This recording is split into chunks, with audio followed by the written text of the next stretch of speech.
Exactly. I never said one is consensual. Yeah, but marriage in Andrew Tate's world, a lot of people miss this part when they criticize Andrew Tate as well. There are like nuggets of truth to everything here, but Tate is just absolutely getting handled by Piers Morgan. He wants to be able to defend the controversial things that he said. He has to lay out everything. He can't let Piers walk him through these things one at a time. He can't let Piers Morgan keep walking him like quote, quote, quote, quote, quote. He has to like lay out like, okay, well, I don't know what changed or if they just went on break and I missed it or whatever, but now Andrew Tate is in charge of like ask question, get answer, ask. Now he's like doing a good job at building the foundation towards what he was trying to say earlier, but this was like 40 minutes late. I don't know why he did it earlier. I can't become clinically depressed. Why do you know? Because I don't believe in it. I can't be haunted. But what Piers just said there was absolutely not true. If outrageous opinions are read aloud, they can be challenged and exposed for what they are. If they're silenced, the person holding these views can become a martyr. So that's why I invited Andrew Tate to come here tonight, and he joins me now live. So Andrew, well, welcome, first of all. You've come all the way from Romania to do this interview. Correct. What do you hope to achieve from this interview? Why are you here? It'd be interesting to have a conversation with you. You've certainly been the subject of your own divided opinions in the world. There's a lot of people who would say some of the things you say are perhaps dangerous or toxic. So I thought you'd be a good person to speak to about this subject. I didn't know much about you before this year, and then I suddenly became very aware of you, as the world did, because, as I said earlier, you were the #1 subject searched on Google ahead of Donald Trump. Yeah. I didn't think it was even possible. Yeah. Why did you get suddenly so popular / infamous, do you think? I exploded. I certainly didn't do that with magic. I've been on the internet for a very long time. I think in the world we live in now, as the other side, the people who disagree with me, as they get more and more tyrannical in their censorships and their hate mobs, etc., as standard masculine practices are deemed toxic, I didn't put a magic spell on everybody. I managed to accumulate a large amount of affinity with the male populace across the Western world because I'm simply saying things that many men believe, think, and feel. The problem I would say is I want to play you just a clip off the top. This is from Joe Rogan. A clip off the top. Here we go. And I think it explains to me what I presume my issue with you is going to be, right? Correct. And you have absolutely got the right to try and persuade me otherwise. Sure. But Joe Rogan said this about you. My 12-year-old and my 14-year-old asked me about Andrew Tate. And my 14-year-old asked me, I said he's a legit world champion kickboxer. I go, I like him a lot. Why do you like him? And I was asking him. And they said he says a lot of funny stuff on Twitter and TikTok. He f***ed up with the misogynist. Yes. Because if he didn't do that, if he just did the pro-male stuff. So I thought that was interesting because when I've gone over everything that's been at the centre of the debate about Andrew Tate, I come down with Joe Rogan in the sense that there's a lot of stuff you say I agree with. You know, I've got 3 sons in their 20s. It's not easy, actually, being a young male in the modern world. And I think a lot of the things that you say about that can resonate with them. The problem comes with the, I don't know, 10, 20% or whatever of your output, which on the face of it appears to be blatant misogyny. And when you couple that with your massive influence and huge reach, that is why the social media companies have decided to effectively cancel you. I don't believe in cancellation. I don't believe in censorship particularly. That's why I've invited you to come on the show. But I do think a lot of the things you've said are blatant misogyny. Do you accept that? So you made a very interesting point there. You just said on the face of it appear to be blatantly misogynistic. I understand that on the face of some of the long format content I've made, if you're going to take a few seconds out of hours, chop it up, put it all over social media, accompanied with my massive fame, then things can absolutely not be taken out of context. I do not hate women in any regard. I have no negative relationship with women. No women have come forward saying I've hurt them. I've no criminal record for hurting women.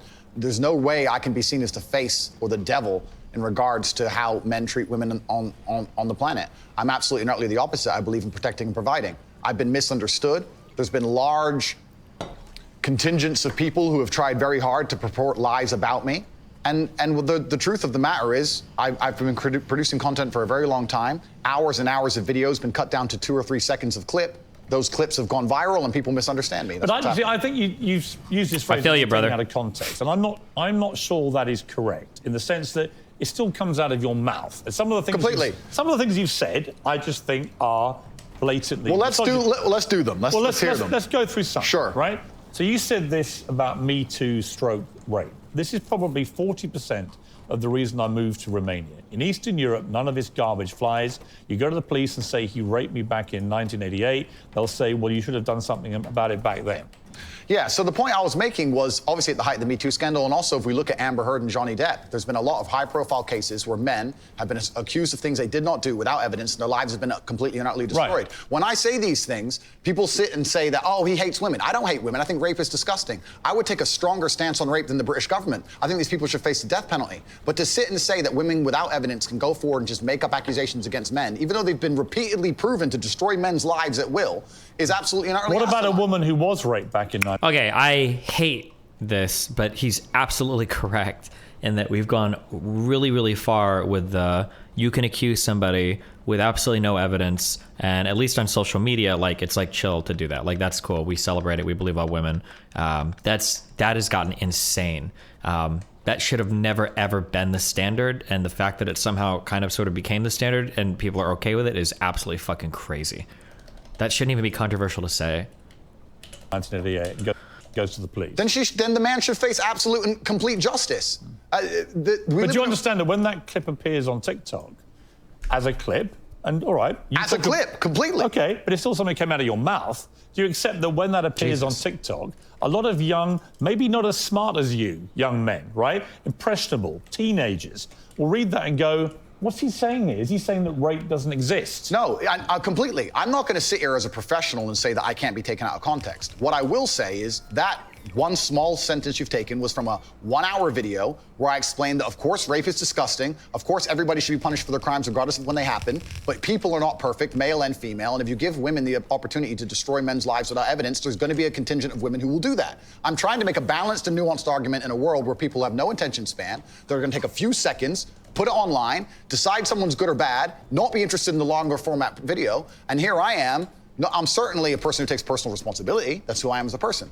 But we live in a world now with TikTok videos 5 or 6 seconds long. There's no content. Do you think women are context. the property of men? No. The point I was making... Why have you said they are? Because I made a religious point. I said that when a man marries a woman, the woman's father walks her down the aisle, and hands her away to the man. Traditionally, this is what it says in the Bible. I'm a religious person. I believe in God. I live in the most religious country in the world. So you do think that the woman becomes the men? I think she takes his last name.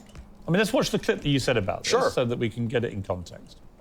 So I think my sister is her husband's property, yes. When a bride is walking down the aisle to marry the groom, the father walks next to her and gives her away. True or false?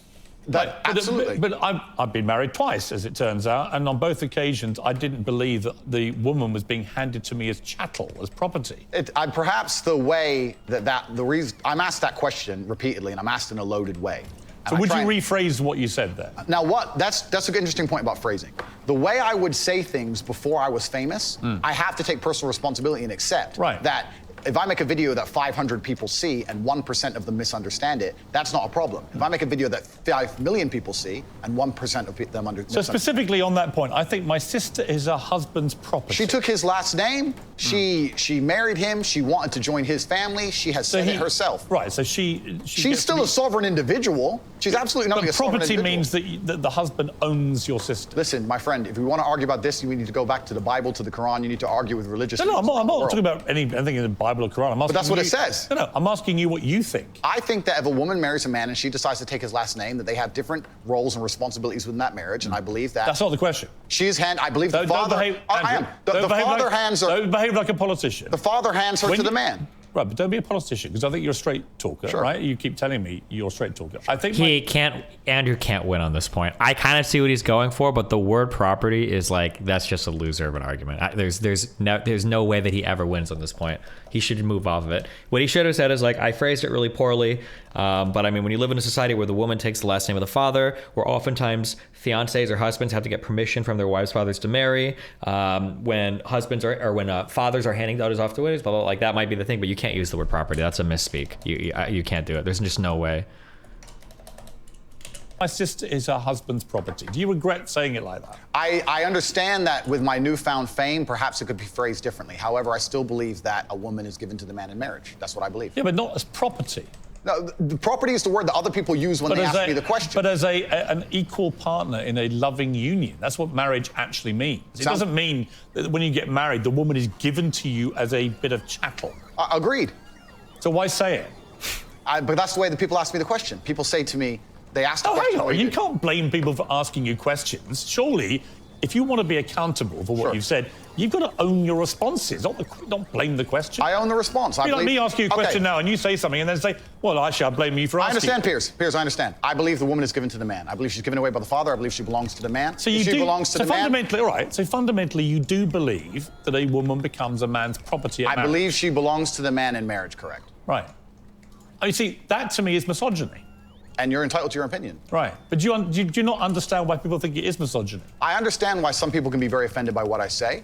What they do is they take a point like that and they ignore all the other points I make the other way around. Yeah, but that's why I've repeatedly asked you about that line to see if you've changed your position. But the reality is you haven't. It's not about changing positions. I'm a full-grown adult and I stick by the things I say and I'm responsible for them. Which, by the way, is fine. Absolutely. But what you did say at the start of this little exchange, you said, you know, I wouldn't maybe say things the same way now that I did before I was famous. And yet, actually, you've doubled down and said exactly the same thing. On certain points. So that is what you believe. And that's my point. Yes. I'm trying to work out, look, I don't know you. We've just met, right? Yeah. I'm trying to work out who Andrew Tate is and what you actually believe. I don't want to twist anything at all. Then let me make it very, very clear to the camera. I believe a woman is given to the man in marriage. I believe that. I also believe a man... I think that... Ooh, I'm trying to... The points are just so indefensible. It's so hard. I think that if Andrew Tate wanted to try to edge out, like, some sort of, like, win here, I think that what he should do is he should ask hard questions of Piers Morgan. Why is it the case that the man never takes the woman's last name? Why is it the case that a woman never asks a man's father or mother for permission to marry? Why is it the case that the husband is never handed off by his mom or dad? Like, these are questions that would put Piers Morgan on the defense, and he would kind of have to try to answer, well, it's a tradition, blah, blah, blah, blah, blah. And then if he says any answer like that, then Andrew Tate can kind of like circle back to the, yes, it is tradition. Traditionally, women are seen as kind of like, in a way, being subservient or owned by their husbands. But it's still like such a hard, it just sounds so bad to say property. Like, ugh. Man has a duty to protect and provide for her. I believe a man should lay down his life if something happens or his wife's life is threatened. I believe that women and children first are on the lifeboats. But men, I believe that men... But a man doesn't own a woman. It's not, no, it's... Unless they literally buy them as a slave. Well, obviously we're not talking about that. We're talking about religious, biblical marriage. We're talking about something else. Yeah, but I'm a Christian. I don't believe that I own my wife. Do you believe your wife was given away to you when she took your last name? I believe that there is a process where a father traditionally walks his daughter down the aisle and hands he's getting closer to this man, and they stand there and become a union of two loving people in a partnership. No, there's no ownership involved. I didn't say ownership. He's not selling her. The father. You didn't say ownership though when you say property. No, absolutely. Well, that's what property means. She becomes a... Wait, hold on one second. ...a member of your house, family. Is it?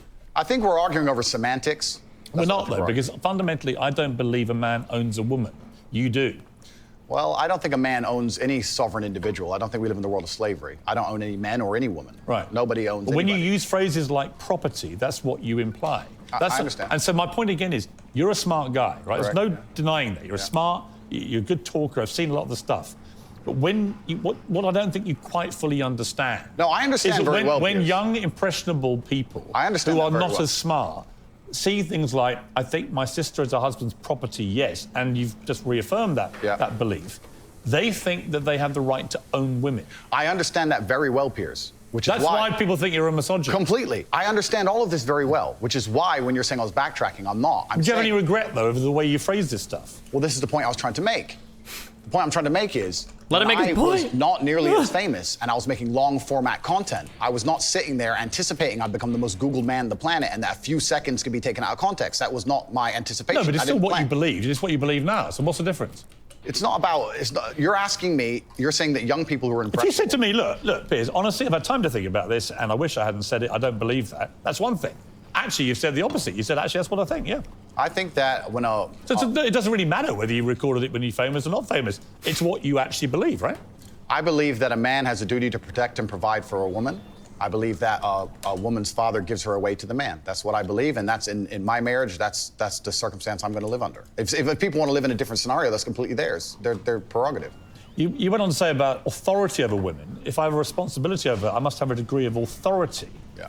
For the same reason, if I have responsibility over and people are going to use their mind, it's an example, an analogy. responsibility over a child, I have to have some authority. Yeah. So you believe as part of your ownership or your property of the woman. Is Piers not engaging in some serious pedantry here? Like, is what Tate's saying actually that bad? Yeah, kind of. Like, to say that like a woman is like her husband's property, that's a pretty bad thing to say. It's kind of hard to...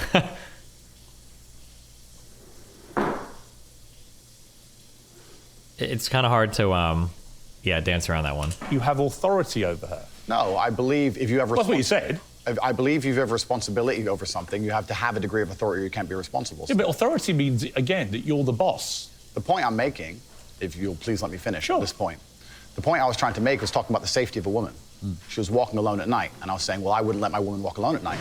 And they said, well, you're not in charge of her, you don't get to decide what she does. I said, I understand, but if I'm responsible for her safety, and I'm the person who's burdened with making sure she is safe, I have to have the authority to say, don't put yourself in unsafe situations. The two things are linked. Well, you don't have authority. You have you can absolutely have the right to say to the woman you're with, I don't think you should, but ultimately... If she decides, then I can't force her. Right, so authority implies that you have the ability to control someone. No, authority implies that I have the moral right to sit and say that that's an irresponsible thing to do and I'm responsible for That's not what authority means. Well, I'm not going to... If you think I'm going to lock somebody up in their room, is that what you're implying? No, I don't think you know what authority means. I know what it means. I'm saying that if I... Just a different description of what authority means. If I have responsibility for her safety, then I have to have the authority to tell her not to do unsafe things. Yeah, but authority means that you have some form of control over this woman.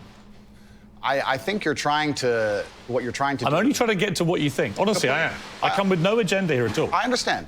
And I'm explaining very, very clearly. If I have responsibility over said subject, I have to have authority of it. So let me say you have children, right? Right. You have responsibility for them. No, I have legal authority over my children. That is very different to having legal authority over my wife or my female partner. Completely, but the point I'm trying to make... So you accept that? No, he shouldn't. Accept it. Tate shouldn't accept the that. analogy of responsibility. Tate's not ready for... I don't know if Tate actually probably doesn't do debate stuff very much. What Andrew Tate should say is, we're not talking about a legal authority, we're talking about a moral authority. That if you have moral authority over your children, you also have the authority to tell them what to do, what they can or can't do as part of keeping them safe, right? That's what he's trying to make with the woman thing. I don't think Andrew Tate does very much debate stuff, though. I mean, he kind of lost the debate to Hassan, so it's pretty obvious, but... For a child. My friend, these are very... These are actually really important things. They're important things, but you interrupt me every 5 seconds, so it's hard for me to actually explain my point. The point I'm making here is very simple. You have children, and you're responsible for their safety, so you're going to have authority to say, don't go out at night, perhaps, because you want them to be safe. I have legal authority. You have a legal authority. Yeah. Legal authority. No, you're talking about I'm moral saying authority. That if I had a woman, and the question where you've raised this soundbite from, I was asked about protecting a woman, making sure she's safe. And I would say, I wouldn't want her to go out at night on her own, because I'm responsible for her safety. And someone said, well, you don't have authority over her to do that. And I said, well, no, I can't force her to stay inside. But if she were to ask me, how do I protect myself at night? I would say, well, you should stay inside. That's how you should do it. I don't have an issue with what So you we just agree. Said. No, because it's the semantics. No, it's not semantics. And this is where I don't think you quite get why there's a furore over what you say, with respect. Because the semantics point would be if we're saying the same thing in different ways, but we're not. I'm saying to you that when you say I have to have some authority over a woman, I say to you, you have no right to any authority over a woman. You do over a child if it's your child, because you are the legal appointed guardian of that child. Understood. You're not a legally appointed guardian or authority over your wife or female partner. Legally appointed, absolutely not. I agree. However, when it comes to things like personal responsibility or personal safety, men, largely by society, are accepted. We're the protectors and providers. We can sit here and pretend that in the world we live in, if me and my wife were walking down the street and men were to come up and try and attack us, I wouldn't be the one fighting. But we both know in reality I would. Right. I have a degree of responsibility to protect her. So if I have a degree of responsibility to protect her physically, then the point I'm trying to make is, I will do my best to make sure she's never putting herself in unsafe situations. Do you wish you hadn't used the word authority? The authority is something that she would give to me. She would come to me and say, how can I make sure I'm as safe as possible? But I don't want to interrupt you. I just want to point out that's not what authority means. If someone gives, a person can give voluntary authority is not authority. No, but that's the What do you mean? Of course it can be. The point. It's not. Piers. Andrew, it's not. Piers, if a woman comes to me and says, I want you to keep me safe, she is handing me authority for her safety. But do you understand the difference between having authority over somebody and somebody giving you permission to have authority. Completely. I never said One is consensual. Yeah, but marriage in Andrew Tate's world, a lot of people miss this part when they criticize Andrew Tate as well. And it's something that I noticed that I don't know if he's consciously careful of this or it's just he just generally thinks this way. But generally when Andrew Tate talks about things, he's not talking about like, oh, I'm forcing a woman to do this. Like these are consensual interactions. And even if you think that the types of relationships are like dumb or gross, I kind of do. If the people are consenting to them, I mean, that's on them. They can consent to whatever they want. Like you're an adult, you're allowed to consent to what you want to consent to. You don't really have any say over that if somebody wants to do a relationship that way. And one isn't. But why are we pretending I do unconsensual things? Because you literally... So what's the word then? What would another word be to use instead of authority? Authority is a good word, but he has to build out like the whole view, which is kind of misogynistic, but it's very traditional. It just depends on whether or not he's comfortable doing that or something, right? Like you would essentially have to do kind of like what like Jesse Lee Peterson would kind of like argue, like, well, men have authority over women because men are above women in matters of like running, running countries and running society. That's just kind of like the role that men have. That's just a thing that we've deferred to for a long time. That's been the rules of the Bible. It's why only priests in the Catholic Church can do holy orders. It's why, God sent his son. It's why, men have historically always been the rulers of blah, blah, blah. And it's the same case in marriage. We do it patriarchally. Women take the last name of the man. Women are handed off to men. And part of being handed off is that the man has authority over the woman. Now, he's also the protector and the provider, and they also share responsibilities, and the woman might rule the household, but the man has responsibilities that extend outside of the household, where the man is the sole protector, provider, and source of stability and everything for that household. He would have to build this whole religious view. I don't know why he doesn't, or if it's too much, or if he just doesn't know it, or if he just doesn't care. But the problem is you have to build this whole view out. You can't just pick and choose little parts of like this kind of like conservative Christian worldview. You're gonna have to set the whole thing out. Otherwise, on its own, it just sounds kind of misogynistic. And even within itself, it is kind of misogynistic. But say I must have a degree of authority. I have to have some authority. And the point about only if I'm responsible for her safety. If I'm not responsible for her safety, I don't have authority. If your position now is that with her permission, I would like to have authority. Of course, it's with her permission. He's not forcing women to get married to him or other people, right?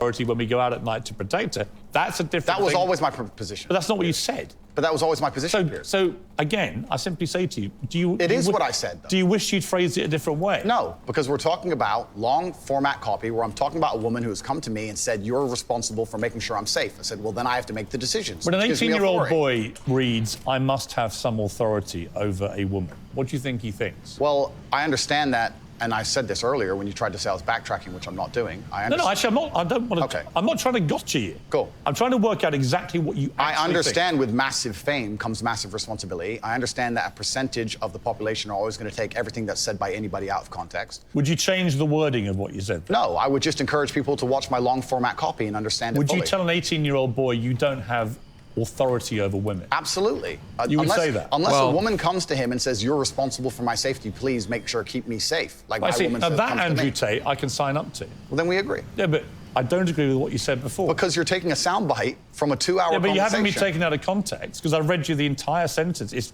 very... Well, you've ignored all the context around the sentence, my friend. You can't ignore a sentence that says, I must have a degree of authority. But you can when there's a 2-hour conversation where a woman is telling me if she makes me responsible for her safety, and me explaining, well, if I'm responsible for your safety, I have the authority to make decisions. So yes, you've ignored all the context. Do you respect women? Absolutely. Why wouldn't I? Do you think that 18, 19-year-old women are more attractive than 25-year-old women? I think there's attractive people.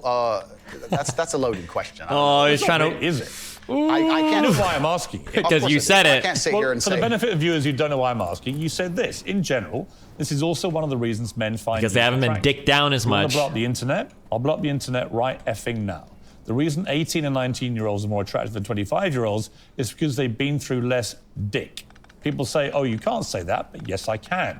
A 19-year-old is more attractive than a 26-year-old woman, and I'll tell you why. Because that 26-year-old has talked to more guys, been to the club more times, been effed and dumped more times, more arguments, more mess, more for me to clean up. That is misogyny. I have to feel pretty unsympathetic for Tate here. He should have invited me to his war room. That's what he should have done. Tate should know, I know by this point, actually, like, that these clips are going to come up in this interview. He should be absolutely ready for any of this, knowing that, like, obviously I'm going to get hit with this, I'm going to get hit with this, and he should be, like, really well prepared for all of these clips. because he knows he's going to get hit on all of these. And he should have like rock solid answers ready to go on every single one. And the fact that he doesn't is pretty stupid. It's pretty silly. He should know what's going to happen here. He doesn't feel as ready as, for as dumb as these people are, like Piers Morgan, and I'll say Piers is dumb. No, I won't, never mind, because I might go on a show at some point. I love you, Piers. But like, you can call these people dumb, I do. The reality is, though, they're in these positions for a reason. Piers Morgan is going to be a good interviewer. Anybody on Fox News, anybody on any of these things, these guys are like the NBA players in a way of like the pundit world. Like, it's never, ever, ever, even if I was on, like, I think that I would quote unquote win a debate against Piers on any topic that I felt strongly about, but I would prepare for it. I would know it would be a challenging conversation. Even if I think I might be factually and even rhetorically stronger, it's going to be difficult. This guy like does interviews and it has some more eyes on him than almost any other like person in the world. Of course, it's going to be incredibly challenging. You have to be ready for this conversation, and Tate does not sound like he was ready to go into the like battle arena with this. Why? Because you are encouraging a mindset about 25-year-old women that makes them sound out to be infinitely less desirable than 18, 19-year-olds, and having effectively been having too much sex to be taken in a more respectful way. Well, firstly, even if that was the case, that wouldn't be misogyny. Well, what did you mean by what you said? That's not misogyny because it's not anti-women. I'm saying that an 18 or a 19-year-old woman would be more desirable. Pretty anti-25-year-old women. Anti-25-year-old women we can argue, but not misogyny. Well, that's misogyny. No, it's not. Well, being anti any woman at all is misogyny. Not when I'm saying that women are beautiful and attractive at a certain age and saying the age. You're saying 18, 19-year-olds are more attractive than 25. Than ageist, perhaps, but misogynistic, absolutely Is that not. but you just accepted it was misogyny. No, I didn't. No, you he said didn't. it was misogyny. I'm telling you, no, it's not. So you don't think if you're saying slightly hateful things about a 25-year-old... That's not slightly hateful. Piers is very slippery. You think you say that to a woman's face if she's 25? Of course he would. When you would go up to a 25-year-old woman and tell her exactly what I've just read out. Why would I walk up to a random 25-year-old woman? Because you said it in public on the internet, and it's been listened to and watched by millions and millions of young, impressionable boys. Correct. There was a large panel. There was a conversation. There was hours long of conversation. There were feminists attacking men for toxic masculinity and attacking me and saying things, and I said things back which were going to antagonize them. Which you've done yourself a bunch of times. I think a lot of allegations of toxic masculinity are not toxic. Correct. I do think that kind of sentence that I just read out, that paragraph is toxic. Is actually toxic. If you genuinely mean that, and you say you wouldn't say it to a woman's face, but you said it in public about women of that age, I do think that's misogynist. And I think you probably do too.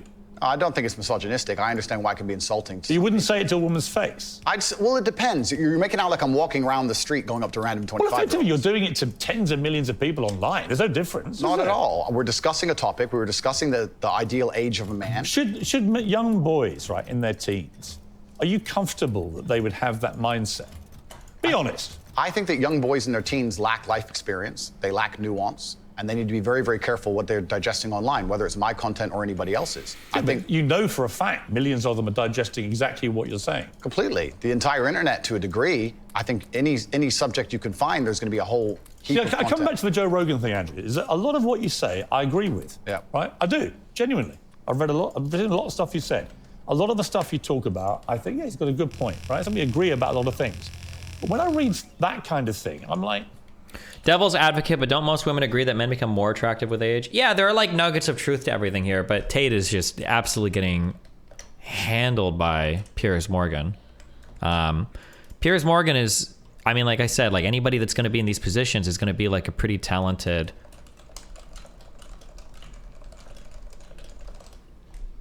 I shouldn't put a frowny face on this. Watching Piers Morgan is going to be a challenging interview for anybody. Like that's going to be the case, and it just seems like he just didn't prepare for it.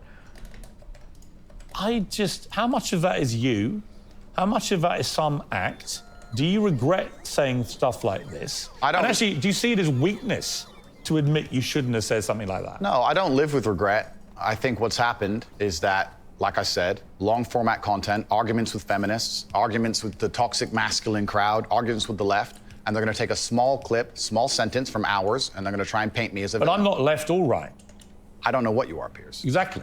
That's my point. No, but that's my point. And I understand, And you're doing exactly as I knew would happen on this interview, which is because you're a busy man. You're not going to watch hours and hours and hours of video. Actually, I have watched hours and hours of video, and I'm going to come to the stuff where I agree with you. No. I'm going to come to the stuff about your censorship, which Sure. I have issues with. So this is, it's a long interview, right? Sure. I just thought off the top, you said to me, and you were quite bold about it, well, go on, then let's go through these. And you should keep going. I will sit here and stand by what I said. I believe that on that, I just read to you then. Yeah.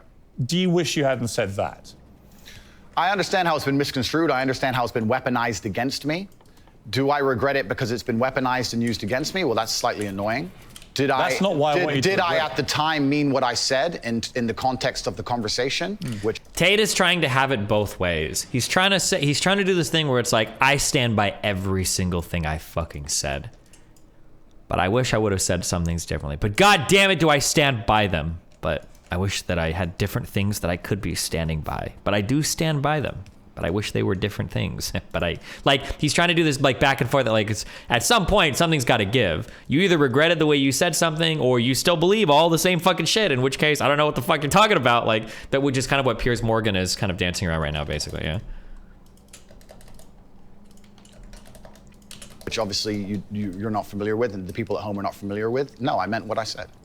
The 25-year-old women that just talked to more. If he wants to be able to defend the controversial things that he said, he has to lay out everything. He can't let Piers like walk him through these things one at a time. He can't let Piers Morgan keep walking him like quote, quote, quote, quote, quote. He has to like lay out like, okay, well, here's my full view of all of this stuff. This is my full understanding of the world or religion or conservative. Like he has to do that. He can't just go like little snippet to little snippet to little snippet. It just sounds horrible. Guys, been to the club more times. Piers Morgan, not Piers. Wait, is it Piers or Pierce? No, it's Piers. Why did you just say it's Pierce? It's Piers Morgan. Been effed and dumped more times, more arguments, more mess, more for me to clean up. Well, there's a whole bunch of context and conversation around that's been missed, and I don't encourage think I'm missing much context. Well, I encourage people. You can't just say there's more context. You have to give the context. That's why you're doing the long form interview. This is your chance, bro. Give the context. You can't just keep saying, well, there's more context. What is it? You're on. This is your show. Give the context. Do it. We're interested to go watch it.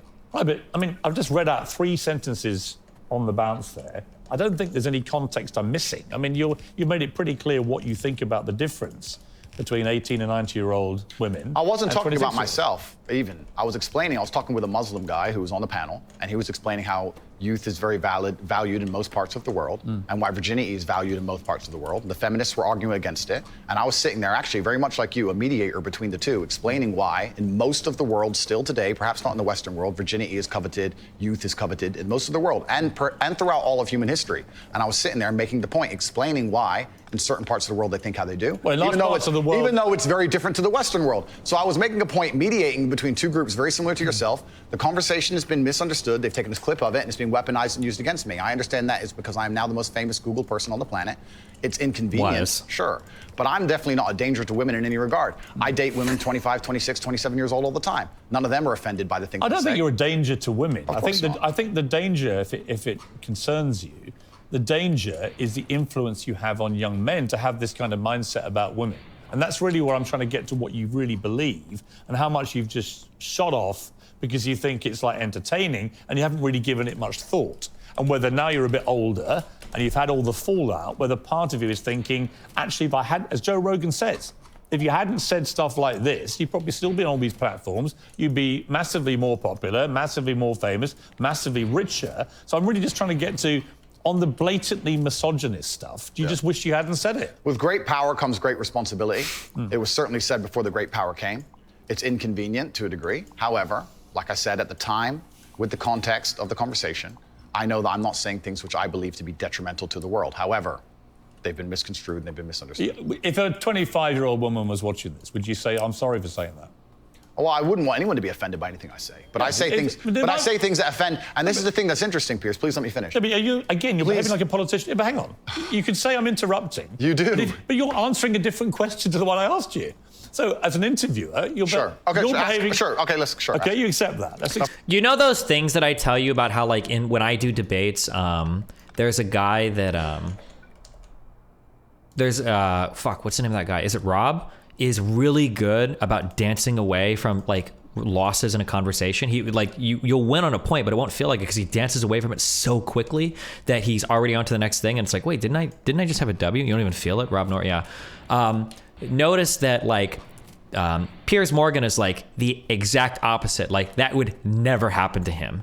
When he asks a question, he will hammer, hammer, hammer, hammer. Well, didn't you say that? Didn't you say, well, you're answering it. Well, didn't you say this? Well, didn't you say that? Aren't you saying this? Like he'll interrupt him and he'll hammer, and he will 1,000,000% go for that. Like, I know you said this and I know I'm going to win on this topic and we're not going to the next thing until I get my W on this thing. Didn't you say that though? Didn't you say that? Yeah, but didn't you say that? Like he keeps hammering it over and over and over again. This is probably a pretty common interview technique that you'll see on a lot of people for like mainstream media when they're trying to get you, I don't want to say trying to get a soundbite because that sounds more malicious than I would intend it to sound, but that is kind of what they're doing. They're trying to hammer home that point of like, this is a point that you're taking an L on, and I want you to know that you're taking the L on, and more importantly, I want the audience to know that you're taking an L on, and I'm going to keep asking you over and over and over again until you admit that you've taken an L.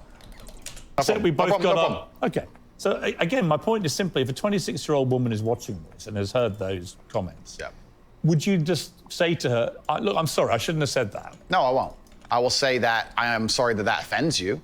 However, there's a large contingent of the world. That doesn't mean you're sorry. The thing is, too, the sad thing is, well, is that like, it's funny because this is actually an example of kind of what Hassan talks about, where he's like, debates are just pseudo intellectual sparring. In a way, that's kind of what's happening because Andrew Tate has all the answers inside of his head to make these things work. He has all of the knowledge, the red pill shit, to actually give appropriate answers to Piers and even rhetorically win, right? Like, what would you say to the 25-year-old woman? I would say, I'm sorry that feminists have lied to you and told you that you could fuck 100 guys by the time you're 25 and no man would ever judge you for it. It's not fair. I don't agree with it. It's not right. And you are right. In the Western world, we do view it differently in some places. But the reality is that 25-year-old women that have gone on this whole feminist binge where they fucked 100 guys and got huge body counts and maybe children and STDs are at a disadvantage against either younger women or women that haven't. And that's why I say the things that I say. That's why I'm red pill, blah, blah, blah. Like, Tate has the knowledge in his head to put together the answers that he needs to, but he can't do it because, like, Piers has him so fucking frazzled that he's, like, on the defense constantly, and he can't, like, muster any actual, even from the stuff that he knows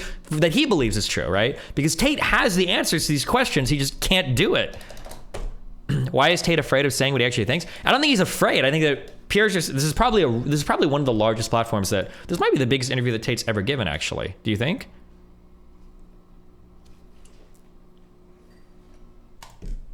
No, I'm not sorry. That's the point I'm making. I'm sorry if that offends you. However, there's a large contingent of the world that believe that, and I was mediating for a conversation. Parts of the world that believe that about 26-year-old women. Was he on Tucker? Is Tucker Carlson bigger than Piers Morgan? I don't actually know what the answer to that is. I'm not sure.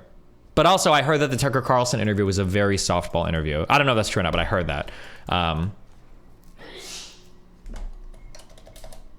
Tucker is bigger? Okay.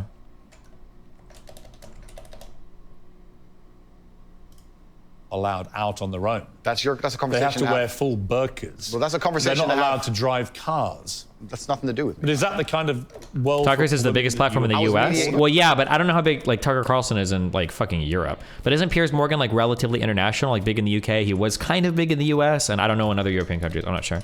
But this is probably the largest like challenging conversation he's had, I'm guessing. Look, I was mediating a conversation. No, I'm asking you what you think.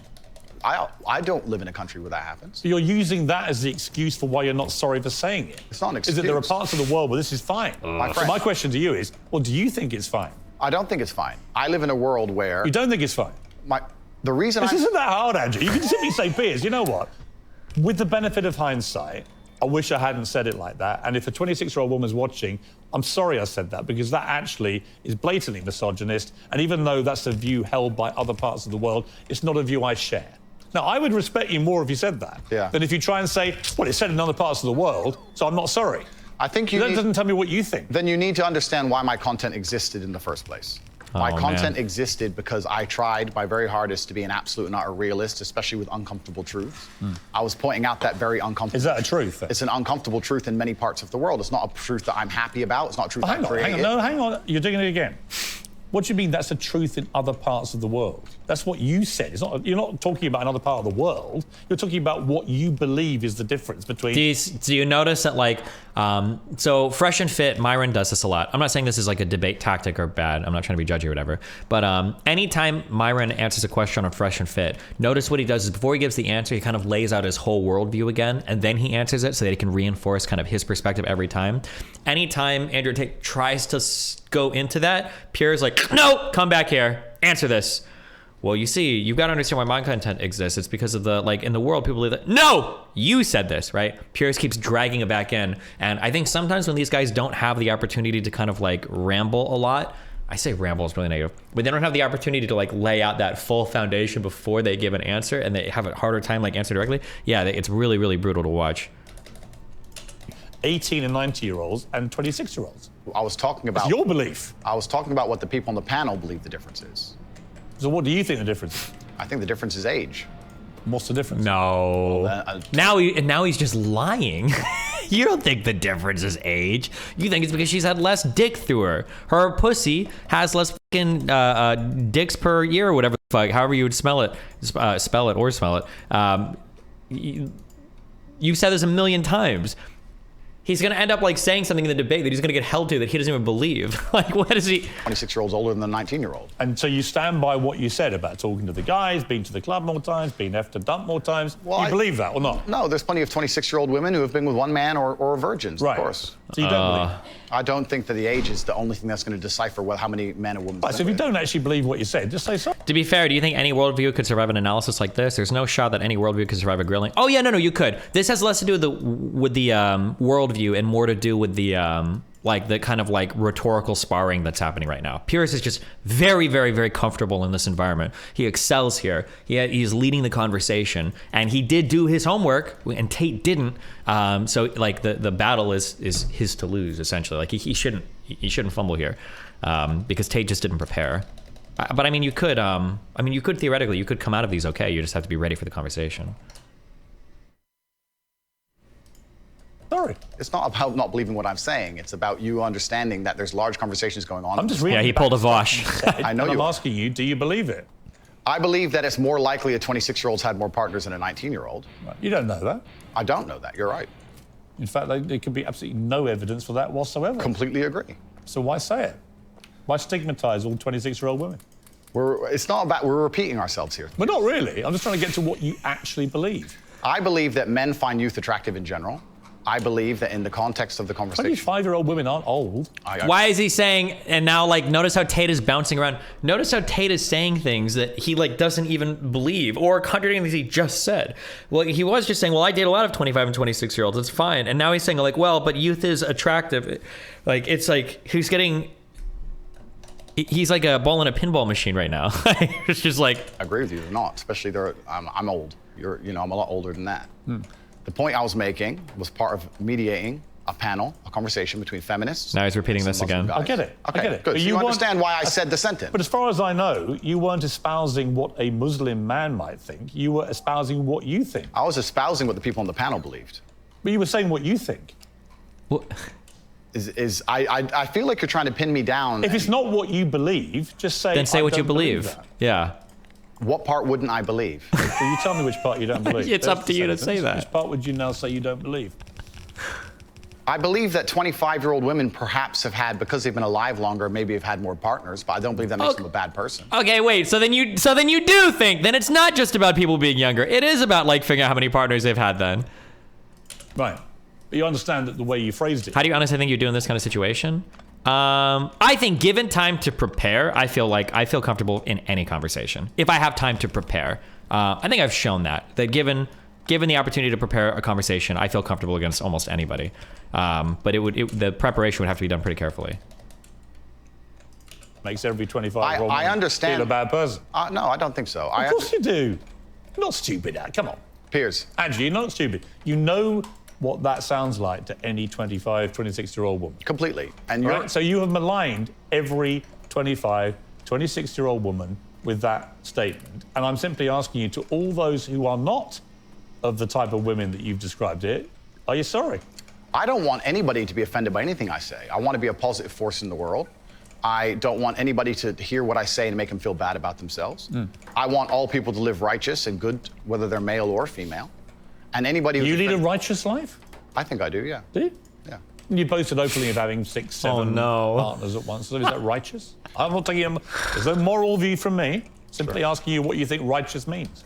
I think righteous is living true to your heart and knowing that you're doing good by people, not snaking. Living true to your heart, mate. That's some fucking shit that you see like on a college girl's like dorm fucking door or whatever, right? Like live, what is it? Like live, laugh, love or whatever. Like live by what you think is right. What if you're a fucking sociopathic serial killer? Like what? Anybody, not lying to anybody. I know. Yeah, that's not Christianity either. What's right is probably the word of God. Like it has absolutely nothing to do with what you personally think is right or wrong. That's actually one of the most irrelevant things in the world. God doesn't care what the fuck you personally want or what you personally think you're doing. He literally has sent like fucking 17 different times different rule lists down for you on how to live your fucking life. I live a very righteous life. Have you ever been in love? Yeah. How many times? Plenty. I believe in love between men and women. Real love, you know, where it's... Yeah. I believe... How many times would you say? Enough. I believe men and women are a beautiful union. I think we're slightly different, but when we work together, we're the most powerful force in the world. How many women have you loved? I don't know, Piers. A few. Give me a ballpark. 5, 10, 20? Let's say... You don't forget how many people you've been in love with. Let's say 10. I mean, I've been in love, and I certainly believe that men and women, when they work together, it's the most beautiful force on the planet. I believe in family. I believe in children. I believe in... If you believe in family and children and love, why are you single? I'm not single. Well, you're not married. That's what I mean. Well, if I was married, the last thing I would do is advertise it to the feral psychopaths on the internet. So I'm not a feral psychopath. Well, you called me friend earlier. Can be debated, Piers. But the point. The point I'm making as a whole is that all of this guy's been in love 10 times. What does love even mean to him? I'm super curious what he means by that. I'm surprised Piers didn't grill him on that. 10 times? In my opinion, that's kind of a lot of times to be like. How old is Andrew Tate? Is this guy even 40? This guy's 35 years old. Damn, you've had 10 true loves in your life, mate. That's a big answer. Do you want to get married? Is my point. No, but let's please for a second. You don't, or you do? Let's please for a second, because you've interrupted me so many times, I've failed to... Well, actually, I've only interrupted you, just to be clear, when you've actually answered a different question. Cool. Well, then, on all these points you're making... And you've admitted that. On all these points you're making, yes. On repeat, you're taking these sentences, and on repeat, you're weaponizing them against me. I'm not weaponizing anything. Okay, it's fine. No. You're weaponizing the weaponizing, which doesn't exist. No problem. But you said to me, come on, bring it on, read out all the things that you think are blatant misogyny. Tate is trying to get these wins, but saying you're weaponizing things against me. And you can say that, and it is fair to say that in debates, but that's not what's happened. And Piers has laid down the groundwork where Tate is agreeing with him. Tate is saying, okay, fine, bring it on. Okay, yeah, I agree with that. Okay, yeah, you're right on that. Tate is agreeing with everything, so Tate doesn't really have much room to complain. He kind of has to just like, okay, yeah, fuck me, I guess. All I've done is literally read out all the things we identified from all the research that I thought were blatantly misogynist. Understood. And given you the chance to respond. And the only time I've interrupted you is when you've tried to answer a completely different question. Understood, Piers.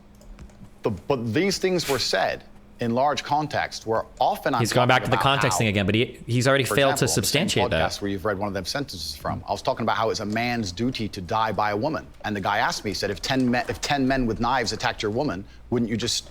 I said, yeah, I'd stand and die. I'd never just run away because I have a duty as a man. I must die on the spot to protect her honor and my honor. Mm-hmm. I'm talking about a man having responsibility to his duties. I'm talking about the old traditional ways of masculinity. And what happens is a few sentences from such a long conversation is taken and used against me. I understand that. So I want you to understand that I'm talking about protecting and providing for women. I'm talking about a man making sure. Do you want to get married? No, but we have to all feed into each other, Piers. I'm talking about protecting. It's not a hard question. No, but I'm talking about protecting and providing for a woman. I'm talking about a man being responsible for her safety. I understand. So of course I believe in men and women. Of course I believe in love. Of course I believe in marriage. Of course I believe in family. No, but the idea that I don't believe in the idea that I don't believe in these things is crazy. I didn't ask you if you believed in it. I asked you if you're going to get married. One day, absolutely. You'd like to.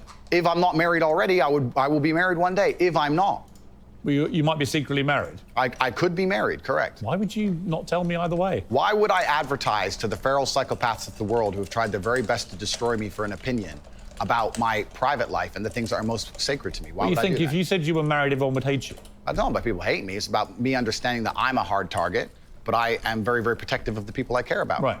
But you believe in the concept of marriage? Completely. That's what we were talking about the whole time. What do you think? We talked about a man giving a woman away. Okay. I believe in marriage more than anybody. In fact, I believe in marriage no, please. Okay. I believe in marriage in the traditional sense. Please. I believe a man has a duty to stand up and be a real man. I believe that the problem with the world today that we are facing is that not enough men are sticking to the age-old ways of masculinity.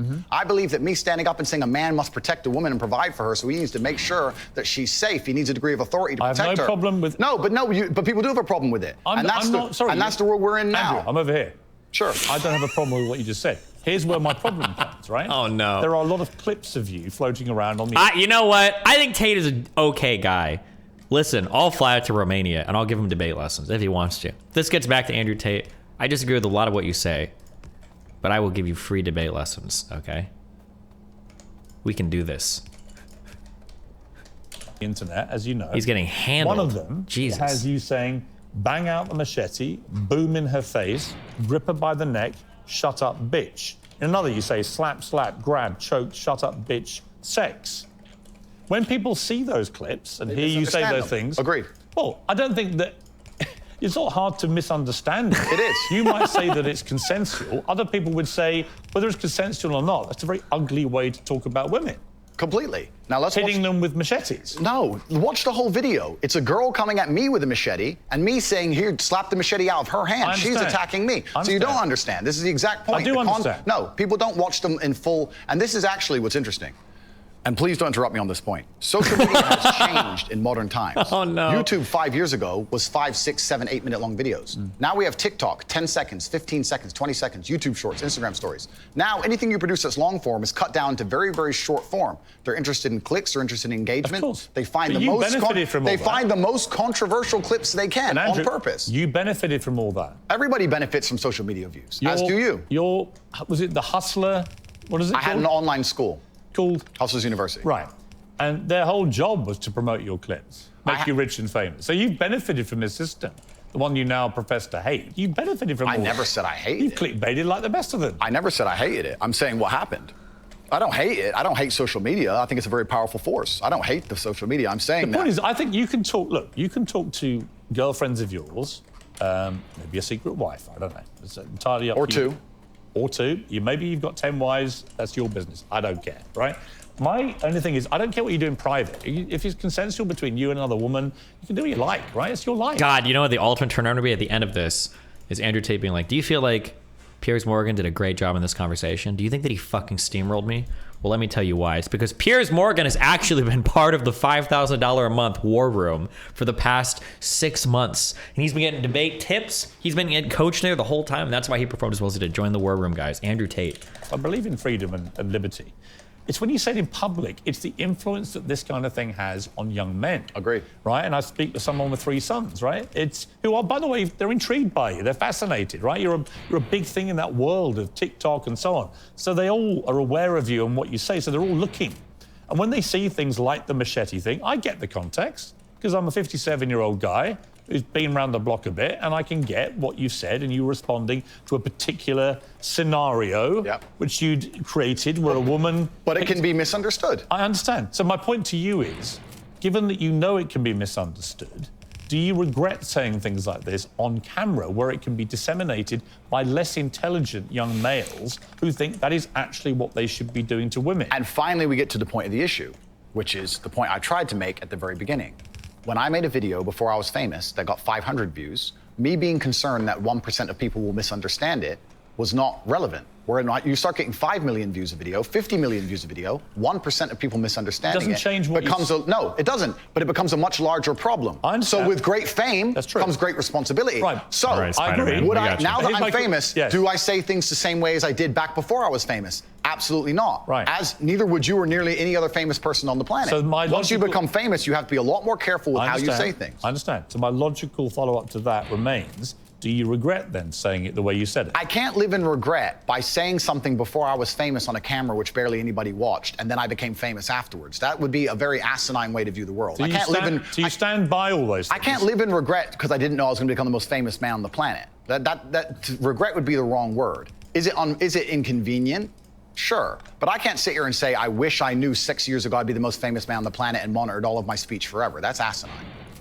You see, but one of the problems that people have with you is that they think you have a malevolent influence on young people. This was the excuse that was put out by the big tech companies. Excuse being the key word. Well, it may be, actually. You know, I intrinsically, I have a problem with censorship. I don't think Donald Trump should be banned from Twitter, for example, because the Ayatollah of Iran remains on Twitter and other social media That's pretty wild, guys. And whatever I think of you, you're not the Ayatollah of Iran, right? So to me, there's got to be perspective here. And I don't understand the inconsistency by what companies like Twitter, how they treat the leader of Iran and someone like you. It seems to me they're much more draconian on people like you than they are with people who perhaps should not be allowed platforms. But generally, I don't really agree with no platforming people. But I think what's interesting talking to you is it seems to me like you have gone on a bit of a journey of self-awareness about the impact of some of the stuff you said in the past, and you have said you wouldn't say it again in the same way.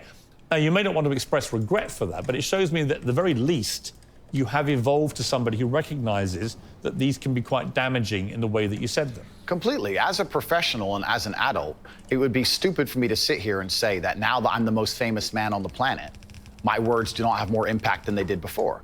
With impact, with power comes responsibility, and things need to be worded in a very careful way. Now, when I do a long format interview, I have to sit there and consciously understand that any 10 seconds of that can be cut and used against me. So I have to be a lot more careful with how I say my words. This guy is really into Spider-Man. Of course, we agree with all of that. They rehearsed that one in the back room a lot. I agree with all of that. I don't want to be seen as a negative influence in the world. I know that there's a whole bunch of men. I get thousands of emails a week from men whose lives I've saved. I get thousands of emails a week from men who are on the verge of suicide and I've saved their lives. We're talking about... And by the way, I don't dispute that at all. You have almost certainly, I would think, from everything I've read about you, I think you have certainly been probably able to be very helpful to young men who have really struggled for self-confidence and all that kind of thing, right? Completely. I'm completely prepared to accept that. But there was also, I think, quite a disturbing piece that BuzzFeed did. And it talked about the negative impact of young, impressionable male minds when they've read or seen some of the more inflammatory things you've said. And they quoted, for example, Sandy, 22, from Washington. My father's gone from a man who minored in women's studies in college, who was kind and in touch with his emotions, treated all people, men and women around him, with kindness, to a man who says that whenever he sees an effeminate male stranger, he gets an overwhelming urge to murder them. He loves podcasts. He listens to a lot of podcasts. Jesus. I know he's listened to Andrew Tate. Whoa. Let's stop for a second. Let's be professional here, Piers, because you're a professional, as am I. First, she said, did you say that my father went? She said, my father has gone. Her father. That's a full-grown man, firstly. So we're talking about my impact on children. You just talked about a full-grown man here. Secondly, I've never talked about murdering effeminate men in anything online ever, in any context ever. So I don't know why they have taken some random person I've never met in the world who's full-grown, an adult, and come to their own conclusions who I've never met and lumped his name in with mine. That is absolutely unfair on every level. I didn't read this BuzzFeed. I didn't read this BuzzFeed article, but after hearing the first point, I know it's trash. That is complete garbage. I'm the reason this man believes what he believes. I've seen a quote from you, and you can tell me what you feel here about this. Sure. You talk about people don't want to see men dressed up in dresses, transgender. That's not exactly what I said. What did you say? I said the reason I am so popular and I'm so famous is that there's a large contingent of men who don't want to wear makeup, who still want to make money, go to the gym, be strong, drive a fast car, be traditionally masculine, and don't want to be shamed for that, and they don't want to be called toxic for that. That is the reason I'm so massively famous. That is what I said. What do you think of transgender people? That's nothing to do with me. I'm not transgender, and I don't understand the issue like they do. Are you transphobic? Do you consider yourself that? Transphobic? What? Afraid? Well, it kind of, yeah. I don't live in fear, my friend. I have no problem. Do you have a dislike of transgender people? I don't know any transgender people. Do you have a dislike of what they stand for, what they are? No. Why would I? Man. That's not my issue. That's not my issue. And that's actually quite interesting because when I was attacked, a lot of these stupid articles like BuzzFeed, because it's ridiculous, that first point proves anyone with a brain knows that that's garbage. When they attacked me, they lump a whole bunch of things in together. They say misogynistic, racist, transphobic. They just put them all together at random. I'm mixed race. By the way, I don't know where they get these. They just get these buzzwords and put them in a sentence. By the way, I completely agree. It's crazy. And I've had the same thing done to me. Okay. And I'm not calling you anything. I'm asking you what you personally believe you are. It's not an issue I discuss. What I do discuss is that... So you support transgender people? I support individual liberty. Something else that's happening with Andrew Tate's brain here too, and I can empathize with this actually because I do this sometimes, is Andrew Tate is seeing red where Piers Morgan is, where he sees in Piers Morgan like every crazy attack that's ever been like levied at him, and he's not engaging well with Piers, and he's like responding to all of those attacks that he's had levied at them in the past by other people. That's one of the reasons why Piers has to keep centering it back in the camera. Hey, Andrew, who are you talking to? I'm right here. Andrew, you don't have to talk to these people. And he's like, Andrew's a little bit like fucking PTSD'd out, like thinking of like all the random shit he's seen online a little bit too, and he's not doing a good job at engaging Piers in an actual conversation. I'm a libertarian. Yeah. So you support transgender people? Sure. Why not? Exactly, yeah. So, but my point is, as a whole, you're saying that I'm saying I don't want to see men in dresses. I'm saying no. You support gay people? Sure. Yeah. I'm saying there's a large contingent of men in the world who like the idea of the traditional masculine view of the world, who feel happy when they watch 80s action heroes with big muscles and they run around. And there's nothing toxically masculine about having a fast car and a beautiful girlfriend and making a bunch of money. And nothing at all. Absolutely. And those are the people who are my fans. I'm saying, but the problem is, okay, I'm going to interrupt you just to say this. No. Okay, but you're saying that I have a problem with men in dresses. I'm saying no. The people who watch my content. I've answered that question. You've answered. Yeah, but the people who watch my content don't want to see men in dresses. Clearly, I don't wear a dress. That's the point I'm making. That's not why they're watching your content. No. You're not wearing a dress. No, but that's the point I'm making. That's the point I was making. There's a large contingent of men who are not interested in the things that perhaps the YouTube algorithm's trying to feed them. I think there are lots of... Look, when you support masculinity and masculine traits, I'm with you, right? Okay, so you agree a man should protect and provide for a woman? Absolutely. Okay, so you agree if you were walking down the street with a woman, you'd be responsible with her safety? Yeah. Cool, absolutely. So if that woman wanted to walk alone I don't think I have authority over the woman as we do that. Okay, so let me ask you another question, Piers, because we are professionals. Let's say your woman decided she wanted to take a nice little walk through the south side of Chicago at 2 a.m., and she wanted you to go with her, and you were responsible for fighting and dying on the spot if she was attacked. Don't you think you would say to her, no, we're not going out right now, it's not safe? Yes. Okay, so you'd have Okay, I don't know what changed, or if they just went on break and I missed it or whatever, but now Andrew Tate is in charge of like ask question, get answer, now he's like doing a good job at building the foundation towards what he was trying to say earlier, but this was like 40 minutes late. I don't know why he did it earlier, but yeah. Authority to make the decision. So no, I wouldn't. So I would say I don't think you should. If she decides to, it's her own volition. Well, if she decides, you're not going to stop her. I have no power to stop her. Completely. But you think you do. No, I don't think I have power to stop her. You clearly do. No, I think I have power to make the decision. I think, no, that's not sensible. So if you have the power to make the decision, you have the power to stop her. No, because that's where we differ. And that's why I think it's interesting about you. I don't think you really think through what you're saying. I think through what I'm saying so carefully. Yeah, but Andrew, what you've literally just said Never mind.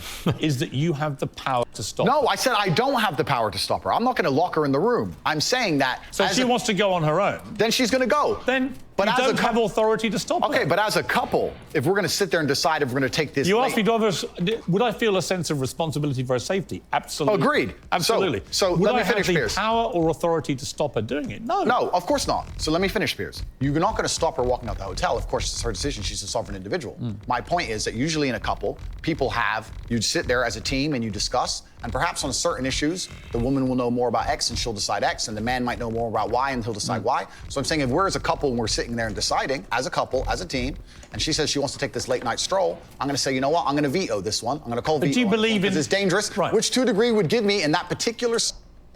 Hey guys, did you guys know that I'm doing a Change Your Mind event, or My Mind or something? We're debating. We'll see whose mind will get changed at UT and Texas A&M. Here you go, UT Austin.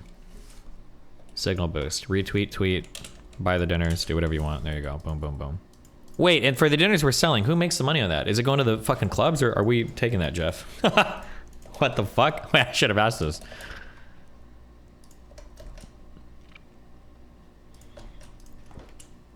Scenario, a degree of authority. If she said, I don't want to listen to you, Andrew. It doesn't give you authority. If she says, I don't want to listen to you, Andrew, I want to go on that walk, then what can I do? Say, well, then I don't have authority. Then I wish you the best, my love. Then you don't have authority. Cool, then it's a semantic argument. Not really.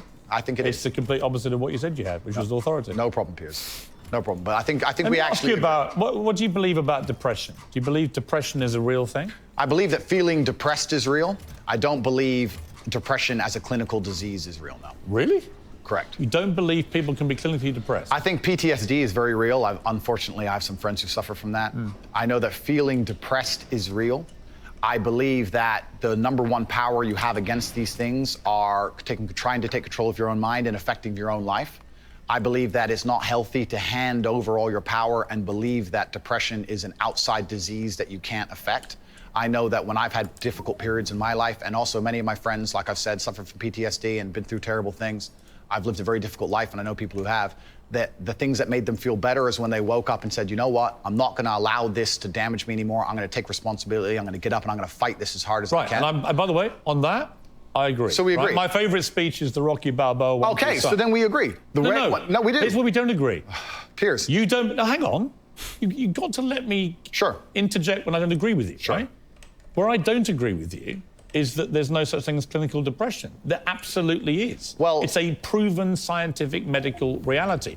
There's a different argument about have we gone a bit too soft, right, in schools and all the rest of it.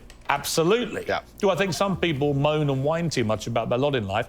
Definitely. Okay. Are we a victimhood society? 100%. Okay. Is there such a thing as clinical depression? Absolutely. So and my argument is that if you actually bracket everybody who's not clinically depressed and doesn't have the genuine medical condition, then actually if millions of people are deemed to have depression, the ones who really need the help don't get it. Well, that's my point. Well, that I would agree with. You're right. I think it's certainly an overused term. But you don't accept there is such a thing as clinical depression. No, I don't. And that to me is a damaging view. Okay. Well, let me explain why.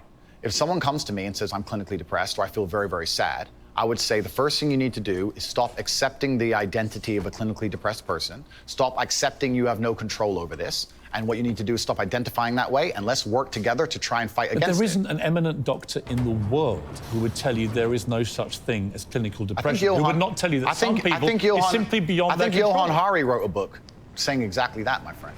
But he's not an eminent doctor. No, but he's a journalist. I said depression was pretty long ago and was attacked for it. Then Johan Hari wrote a book which What's it got to do with Johan Hari? Because he wrote a book proving me right. Most people... Johan Hari's a journalist. Sure. And my point is that a lot of people who are clinically depressed are suffering with something in their life, and if you fix the problem in their life, perhaps they won't feel depressed anymore. That's not a disease. Yeah, but Andrew... That's situational. Andrew, you're simply wrong. If that's what you believe, Piers, That's what I believe. I don't believe in things that take power away. There is not an eminent doctor in the world Piers, that would agree with you. Piers, do you think you know more than doctors? I can't become clinically depressed. Why do you know? Because I don't believe in it. I can't be haunted by a ghost if I don't believe in ghosts. Well, that's like saying I'm never going to die because I don't believe in it. It's ridiculous. Perhaps, but if it allows me to live a life where I feel happy and content within myself. This is that little area where you lose me. No, I don't lose you. You are, because Piers, somebody with your following says the thousands of people who have emailed me saying my doctor told me I was clinically depressed and it's a disease that I have got in my brain and I can't be fixed. And I started listening to you and I realized that that's not the case and I can fix my own life and you're the only person who has ever helped me. Oh, Andrew. Thousands of people have emailed me that exact email. If you think you are single-handedly curing people of clinical depression, you are living in cloud cuckoo land. I am reading the emails of people who I have cured of clinical depression. You're reading emails from people who have believed you when you say there isn't such a thing, and they've probably never been done. This is another example of how debate can be helpful. When you argue against other people that disagree with you, you're forced to make your views kind of commensurate, reducible to one another's. Really, what Andrew Tate probably actually believes, and the better way for him to phrase what he's saying is, okay, I do believe in clinical depression, and I do believe that clinical depression is real, but I think that like diet, exercise, and sleep can be the medicine. That's really what he does believe, and that's probably a view that's going to be supported in general by the science, but like he just doesn't have the experience to argue with enough people or talk to enough people that disagree with him to get that, I guess, like point of view out, basically. Diagnosed clinical depressed. They just want to go along with what Andrew Tate says. I don't think so. I think your view of that is dangerous. I respect that you think my view is dangerous, and I respect you have the right to view that, to think that. I think that clinical depression, I actually agree with you, is massively overdiagnosed. I've already said that PTSD is a very real thing. I've already said... I didn't... No, hang on. Okay. Again, you're misquoting me. Absolutely not what he believes. He just said he doesn't believe it exists. Well, I think that what he's saying is that, like, the reason why he said he doesn't believe it exists is because it sounds like it robs an individual of agency, which I actually 100% agree with. Well, it doesn't have to, but it feels like it sometimes, where people will say, like, oh, yeah, like, I can't do this because I have ADHD. I can't do this because I have clinical depression. I can't blah, blah, blah, blah, blah. That when that starts to become, like, the answer to things, well, hold on. Now we've kind of lost the whole reason why we diagnose people with anything, because now we've just used it as like a crutch to say essentially that that you're fucked. Your life is like fucked. You can't like improve or change anything, which is not good, right? I did not say clinical depression is massively overdiagnosed. I said that people who claim to be depressed but don't have clinical depression, I think that is massively overblown, right? In other words, there are a lot of people who just have a bad day and declare, I've got depression. And I say, well, have you been to a doctor? Have you been clinically diagnosed? If you have, and you have clinical depression, that's one thing. But if you haven't, we could probably work on some mental strength and resilience skills with you. But a clinically depressed person has an absolutely proven medical condition that is beyond their control. Not according to me and many others. See, like what Piers just said there, and Tate just isn't in the position to battle with it, but what Piers just said there was absolutely not true. And in my opinion, Piers just gave the reason why I get a little bit hesitant about those diagnoses sometimes. That like when you have clinical depression, you have a disease that's totally outside of your control. That is absolutely not true. Not only is it not true, it's actually the exact opposite of true. You're the only one that could do anything about your depression. Taking an SSRI alone is... I don't even know if I think SSRIs without therapy, I think barely beat placebo. Like it's almost a wash. Like if you're gonna do an SSRI and then nothing else, no other changes in your life, you're almost better off, honest to God, saving the money. It's almost not gonna do anything for you. And in fact, in some cases, the side effects, you might just fucking kill yourself quicker. For mental illness, that is something that you have to take a deliberate, active approach towards modifying things in your life to produce better outcomes for yourself. So what Piers just said there, I would disagree, but Andrew's just not even in a position to really debate it, I don't think. Where's my friend? Well, look, what do you know about it, honestly? I know You're not a doctor, are you? Not trained, are you? I'm not a doctor. You're not a psychiatrist, you're none of those things. Sure. You're a guy on the make, he's done very well for himself, spouting stuff off, much of which I agree with, as you've seen in the interview. But some of which is ludicrous, and that's one of them. It's not ludicrous. It is. It's not. If you said to me, we're in a victimhood society, has got to stop, I'm with you. Okay. But the moment you try and deny clinical depression... I believe feeling depressed is real. I do not believe it's a disease that you catch from the sky and you cannot affect. I believe that no matter what happens, I believe you have control of your own mind and you can fight against it. I believe if you change your circumstances in your life, you make it different. This is true, right? His message here is true. He just doesn't have the packaging for it at all. I obviously am not a psychiatrist, I'm not a doctor. I told him, because I replied to my emails. I said, have you been to a psychiatrist? He said, yes, I'm clinically depressed. I've been on these pills, this amount of time. I'm on antidepressants, it doesn't work. I said, I don't know what to say to you besides this. And he said he lost his girlfriend, that's why I became clinically depressed. I said, listen, go to the gym, get a six-pack first. Once you've got a six-pack, email me again. If you still feel like killing yourself, I don't know what else to say to you. But I'd say, strong body is a strong mind, go train. He went, he started sending me progress pictures, emailing me him getting in better shape, and eventually got a six-pack. He's now a professional bodybuilder. And he said, I can't believe I was considering that. I feel so much better, etc.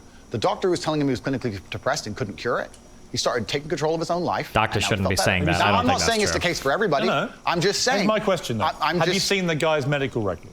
Of course not. I just told you the story. So you're just taking his word for it? Oh, I am taking the word of a man who emailed me with a bunch of medication and specific doses. You're denying proven science because one guy writes to you who you help and you've not seen any... And see, another problem too, and again, I will hammer the fuck out of this. A lot of these red pill guys like to... Well, no, actually, I guess that's not true.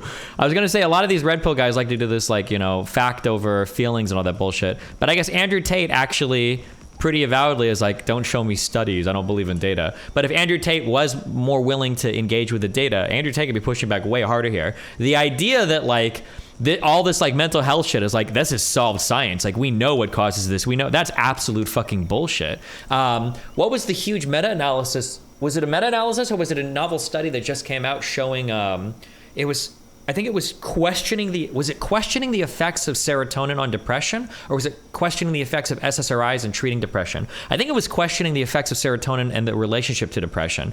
This is still an ultra contentious area of debate. Dude, psychology and SSRIs and diseases of the mind is it might have been the serotonin theory of depression, yeah. These are very, very, very hotly contested fields. This is far from settled science. And Piers Morgan, and really, it's really only Andrew Tate's own fault. Andrew Tate's unwillingness to actually engage with scientific literature fucks him here because Piers Morgan can just hammer him over and over again. Why do you disagree with all the scientists? Why do you disagree with all the doctors? And Andrew Tate's like, well, what about this one journalist? No, bro, you don't have to cite journalists. You can cite researchers at Stanford and shit that aren't going to sit here and shill for this theory of mental disease as hard as Piers Morgan is shilling for it. Like, but he's just either doesn't know or he's unwilling or lazy or whatever, but... evidence you ever had clinical depression diagnosed. I'm denying the idea that... And on the back of it, you go on your rants in public to tens of millions of people denying something because this guy writes to you and says he had it and you cured it. And I think that's a dangerous mindset, Andrew. That's fine. And that's where you don't have a responsible view of your influence over Disagree. people. It's very responsible because I'm saving people's lives. I disagree that if you feel depressed, I disagree that you cannot affect it and change your life and take control and fix yourself and feel happier. I disagree with that. Do you think? I refuse to accept that there are people out there who cannot become happy. Do you believe in clinical depression? Yeah, absolutely. It seems like there are states of the mind that exist that go far beyond what normal sadness is. And my drug-addled mind can relate to some extent, I guess.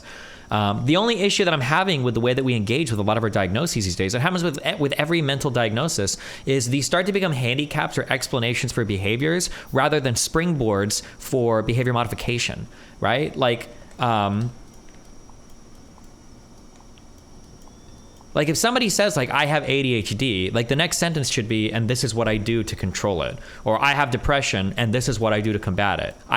But when you're saying things like, oh, I have ADHD, and that's why I do this thing. Or I have depression, and that's why I can only do this. Fuck, dude, I wish you should have never gotten the diagnosis, to be honest. In my opinion, if you have a diagnosis and you're not acting on it, you should have never gotten that diagnosis. It is only hurting you. You should have never bothered. And I think that's why some people in the psychiatric community debate on even giving diagnoses to patients because of that reason. It's like a diagnosis is meant to be acted upon in some way. And if you're not acting upon it and it becomes a crutch for future behavior, then you've just you're fucking yourself. You're fucking yourself.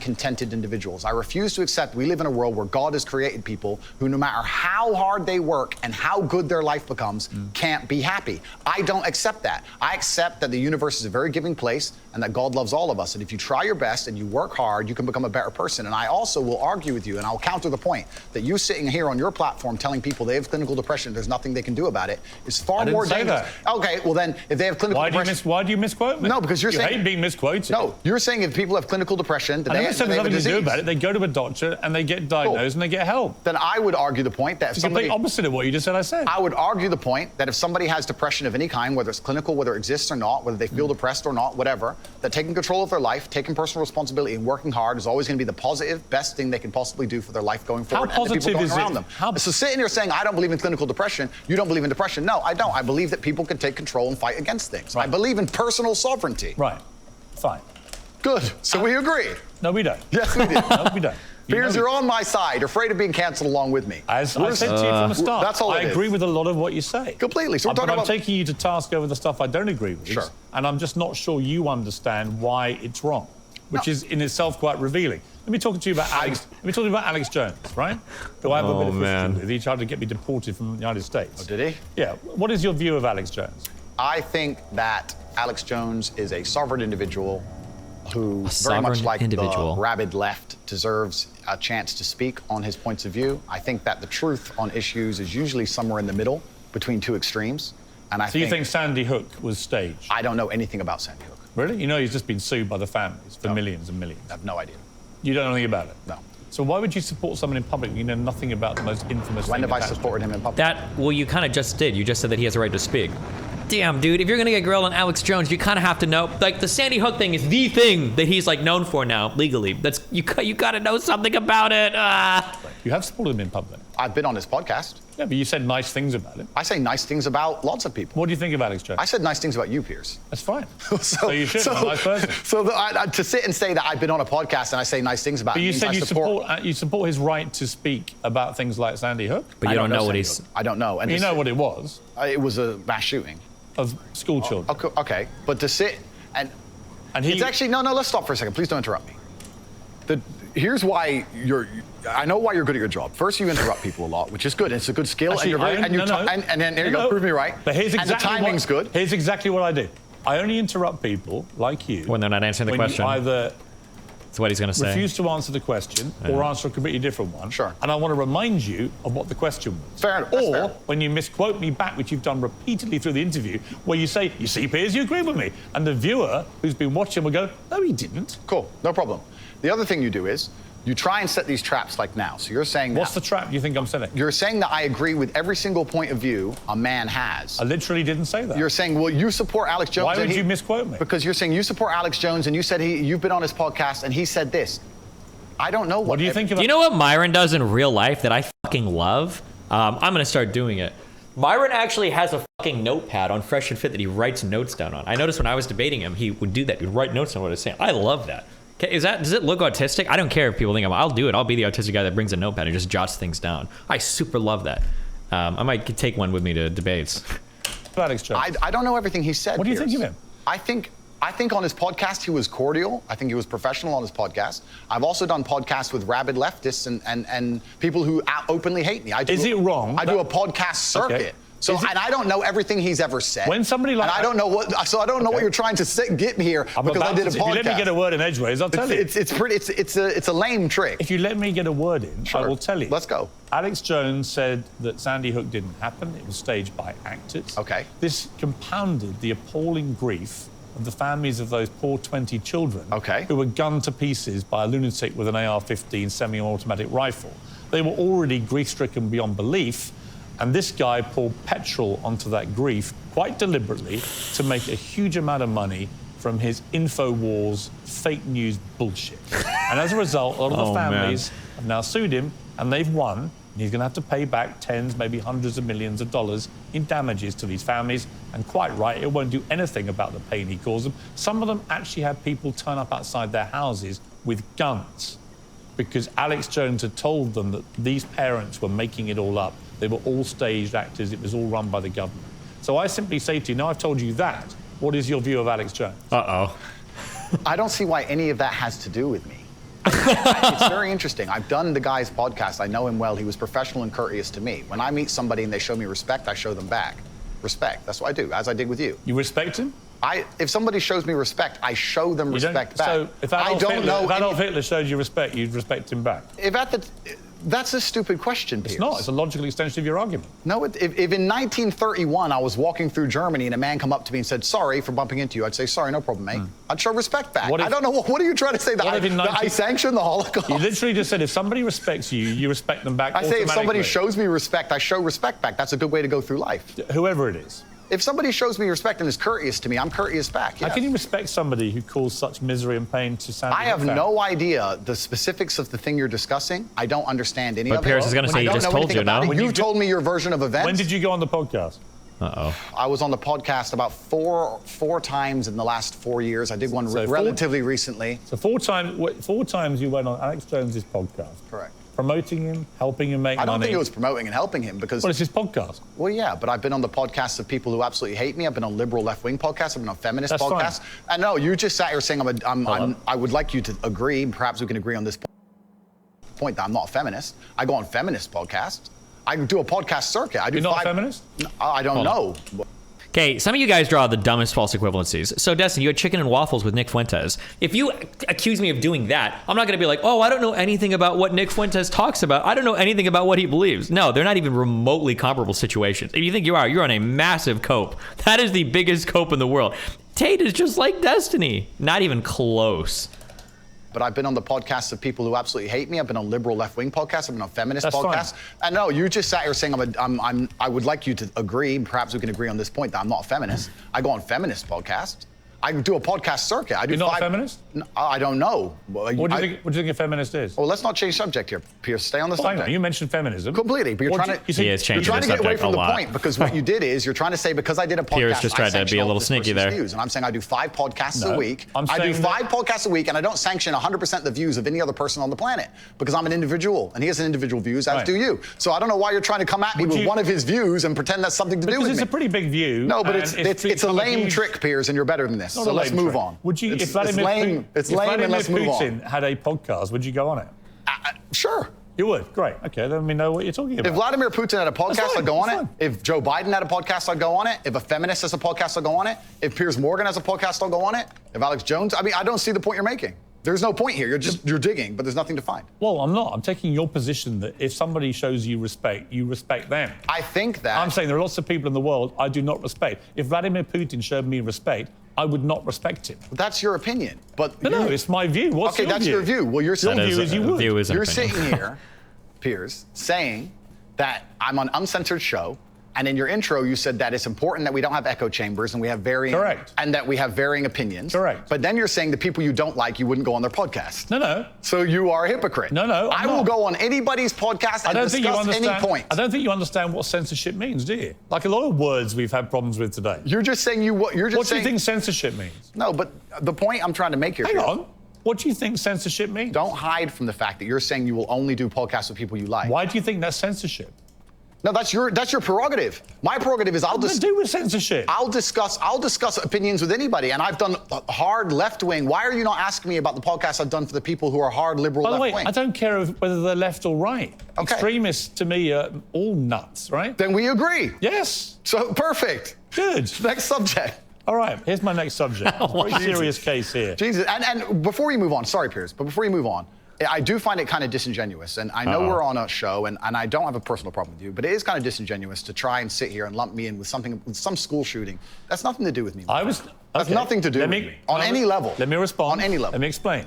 Like you just said, you've been on this podcast 4 times. In 4 years. Since he said the whole thing was staged. I don't know when he said And I think the fact that a smart guy like you wants me to believe you had no idea that Alex Jones, who's been in the news now for the last 2 years for being sued by these families for the most heinous thing imaginable, of pouring petrol onto their grief by claiming that shooting was staged. The fact that you're pretending you didn't know about any of that. It's not about pretending and you've been on his podcast 4 times, supporting him and making him money. So damn right I'm going to call you out on it. When I do a podcast, if you think I spend time analyzing the point of view of that person and everything they've ever said you should. For years beforehand. It's not years, it was minutes in most cases. Years and years. When did you last go on his...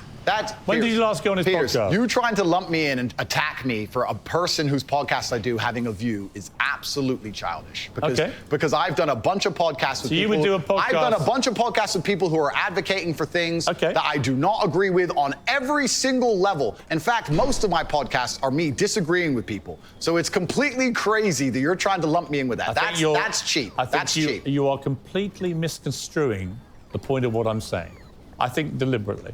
No, what you're trying is a cheap trick. And I'm just making it clear to the audience. It's not a cheap trick. I'm just curious where your moral line is. It's a cheap trick. Where's your moral line? I disagree with the points of view with the majority of the people I do podcasts with. So it's a very cheap trick you're trying here. So I don't know people where it's invent vile things to make themselves rich off the back of families of little kids who've been blown to pieces with a machine gun or a semi-automatic version of a machine gun, I think that is actually a line I wouldn't cross. I wouldn't be happy to go on someone's podcast when they've been responsible for doing that. It's not about political views or differences of opinion over facts. It's about somebody deliberately inventing a pack of lies to compound the grief of families. And I'm curious, you don't think you have any need to go down any kind of moral quandary about people like that before you continue to allow them to use you for their own promotion. He didn't use me. He didn't use me for Why does he have you on the promotion. podcast? Because we disagreed and discussed points like we're doing with you right now. Did you call him out on that? Are you using me? We didn't discuss that. I'm not using you. I'm giving you a platform most people aren't giving you right now to show the world who you really are. Fantastic. So neither of us are using each other. I'm here on your show. I'm providing you with content. You're giving me a platform. And nobody's using each other. It's mutual. We don't agree on a whole bunch of issues. It's fine. And here we are. I think we've had a robust exchange. Yeah, just like I've done on nearly every other podcast. And if someone were to come and say to me in the future that something, heaven forbid, there was a skeleton in your closet, and someone were to come to me and say, you were on Piers Morgan's show, did you know he's X or he's done X? I would say that's absolutely nothing to do with me. Right. But I make the same point protecting you. I don't know what you do. I don't know your personal life. I can guarantee one thing. I will not be inventing stories about the families of kids. I hope not. I hope you're a righteous person. But I don't know. I'm not claiming to be a righteous person. I don't know. I'm just saying that I just think it's interesting that you have no moral compulsion about going on people. It's not about moral compulsions. It's about I don't know what you do, Piers. You could have a bunch of skeletons in your closet, my friend. I don't have a clue. I'm here on your TV show. I'm sure we all have lots of skeletons. Let me ask you this. Interesting about the feminism thing. Sure. Do you identify as a feminist? I think that women and men are fantastic. Both of us are fantastic. I think women reproduce. I think women need to be respected, protected, provided for. I think that modern feminism is kind of hard for me to even truly understand. What do you think it means? What is feminism? I think that the idea of feminism is that men and women are equal under the law. And do you believe that? Completely. We should be treated completely equal. Yeah, but we are equal under the law. Wouldn't you agree? Not really. I think there are still some issues in the world where, I mean, certainly in workplace, the gender pay gap remains. They're not treated equally in most cases, women. Well, that can be discussed, the gender pay gap. I think that's already been discussed at length. I think that there's actually... You think women should go to work? I think women should work completely. You do? Why wouldn't they? Because in the parts of the country, of the world you were mentioning earlier, that have different views of women, they don't go to work. In the parts of the world that person from the podcast was from, for the point I made, yeah, they didn't. But I don't live in those parts of the world. I think women should be free to work if they choose. I think it's very important that the family unit remains. I do believe that in my personal view, the most important and respectful thing a woman can do is become a mother. I think that having children is a beautiful thing. But obviously, if a woman wants to work and wants to have a career, especially now with paternity leave or maternity leave, and she can manage to do both, why wouldn't I want women to work? I don't know why anyone would ever assume I don't want women to work or think women can't work, because I said that I should keep them safe sometimes. Good. No, but it's interesting because you have to look at this, Piers. It's interesting how people extrapolate. Andrew said that he's responsible for a woman's safety, and he said that gives him authority to make decisions for her safety, and that's been misconstrued, and he's a bad person. He believes that women are property. But now we believe that Andrew doesn't believe in love. Andrew doesn't believe women should work.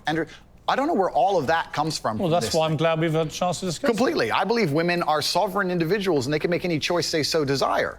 I think that it's important that we remember that a man has a duty. I think Can I put supercomputers on Earth, or do they have to go in space? space? To provide for my woman. My woman would never have to work unless she wanted to, because I'm the kind of person who works hard enough that she wouldn't have to. Should young men, though, all aspire to be like you? Should young men aspire to work very hard, have no criminal record, become multimillionaires, protect and provide for the women close to them, be sovereign so they can stand up and have their own points of view in face of cancellation, be able to not be mentally intimidated when they go on national TV and there's traps set up for them. Yeah, I believe that confident, strong men who stand up and protect and provide for women are a good thing for the world and a good force for the world. And I don't think that I put a magic spell on anybody. I think there's a whole bunch of men in the world who understands my value. And if men grow up to be like me, you're gonna have a whole bunch of people with no criminal record, dedicated athletes, who protect and provide for the people close to them, are fantastic for the economy. And I'm certainly not the worst influence out here, Piers. You have Lil Nas twerking on the devil on music videos, oh my God. which our children are digesting. You have drill artists singing about stabbing people to death in the middle of a knife crime epidemic. You have rabid psychopaths on whether the right or the left announcing violence on the other side. You have all these insanities in the world. And because I sit here and say, yeah, perhaps, now you've laid it out and it offended you, I understand. I didn't say it offended me. Okay, cool. I just read you the things. You read things that you say they could be offensive, and some people are offended. Well, some people definitely were offended. Absolutely. That's fine. And honestly, I think some of the things you said were genuinely offensive and misogynist. Okay, so they offended you. Like I said earlier, so they offended you, which is fine. I said they offended you, you interrupted me, and now you're saying they offended you. That is true. Which is fine. But the point I'm trying to make is this. I'm not the devil. There are certainly worse people than me, and I don't disagree and they exist. With that. And I'm saying that my core tenets for the people who don't understand me are self-accountability, so I'm accountable for everything I've ever said. My core tenets are responsibility, so I'm responsible for everything I've said. My core tenets are traditional masculinity to a degree, which involves protecting and providing for women. And I'll make another point here that needs to be said. The number of women who have stood up and stuck up for me is ignored. Thousands of women are making videos saying, I've met Andrew Tate, he's such a nice guy. I wish I had a man like Andrew Tate who felt responsible to protect and provide for me. You know what? I do belong to my husband, that's why I married him and I love him. We ignore the thousands of women who stood up and stood by me and said everything I said is true. And we're taking a very vocal minority who have taken the things I've said and are pretending to be absolutely devastated by them. Out of context, say it. Say the line. Sure. You've had a good run there. Sure. An inquest this week found that a 14-year-old girl, Molly Russell, died from an act of self-harm while suffering from depression and the negative effects of online content. The coroner said she was exposed to material that may have influenced her in a negative way, and in addition, what started as depression had become a much more serious depressive illness, and she very sadly took her life. That's absolutely disgusting. Right. Her father. It's terrible. Her father's campaign for better protections against potentially dangerous social media algorithms, right? It says that the particularly graphic content she saw romanticized acts of self-harm, normalized her condition, and focused on a limited and irrational view without any counterbalance of normality. First of all, what is your response to that? Nothing to do with you. That's the first thing. Yeah, it is nothing to do with me. The fact that a 14-year-old girl took her life is truly sad. The world we live in today is the world we live in. The fact that something like that happened is almost mind-blowing to me. That's truly sad. I actually feel sad inside to see something like that. This fact that they just said it's romanticizing the gory element. I don't know what she was watching, some kind of suicide videos thing. I don't know where these things are created. Do you think the tech companies should be much tougher about stuff like this? I don't know what kind of things she watched, obviously. I have to be a professional here. I think that the tech companies need to do their best to protect people, I guess, to a degree, but it's a slippery slope, isn't it? And then they use this slippery slope to silence some people and to right. And I think it's a really fine line, and it's a complicated line. It is very. I was interested in when you did an interview with the Times. Hugo Rifkin, he's a very good journalist. We did a big interview with him, and it was interesting to me his conclusion, because he kind of concluded that although he found a lot of the things he said awful and offensive, and he didn't like them, and he didn't want to be that kind of person that would say those kind of things, nor could he actually work out exactly what you'd done, which deserved mass wipeout by all the tech firms. I thought it was an interesting conclusion. I don't know the answer to that, other than the reason I mentioned the Molly Russell case, not because that has anything to do with you at all, and I reiterate that. Thank you. So I simply ask you this. What has come clear to me in the interview is that a lot of things you say you wouldn't say now that you've said before.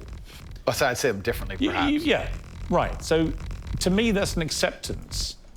Not just that you want to get back on platforms, because maybe that was one of the reasons you were no platform, but that you've recognised and understood the potential harm to the wrong kind of impressionable mind by some of the things you've said. Would that be fair? I think that's 80% fair. I recognize and understand that with massive fame, you have to be more careful about being misconstrued. Like I said earlier, 1% of people misunderstanding you doesn't matter with a small audience. It matters with a very large audience. With power comes responsibility.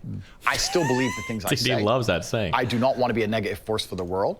I also understand that I am a man who's lived a very difficult, nuanced life, and I am capable of making nuanced points that may be misunderstood by teenagers. However, that can be said about anybody and everything. Every opinion online can be misunderstood by children. Trying to protect children from the internet is a very interesting subject in and of itself, because I would argue that 80% of the content on the internet can be negative or detrimental to a young mind that doesn't understand the world. Yeah. I'd argue that all of it. We just talked about music videos and dancing on the devil and, all this stuff. All this stuff is dangerous. By the way, I think you make a very good point on that. So, a lot of these rap stars, the lyrics, the videos, I think far exceed anything that you've been accused of doing. Completely. Because in a lot of cases, some of them promote non-consensual activity with people, right? And I just think that crosses a line you have, as far as I've seen, you haven't crossed that line. No, I haven't, and this is the thing, and I've been vilified not because of the things I say, because much more extremist content already exists on the internet. I think the reason I've been attacked and vilified is because of the popularity, because I became so massively famous, not because of what I was actually saying. So as a professional, I analyze that and I understand that, okay, I'm massively famous now and certain things have been taken out of context. However, I still do believe I'm a force for good in the world, and I'm not going to sit here and say... Have you changed, though?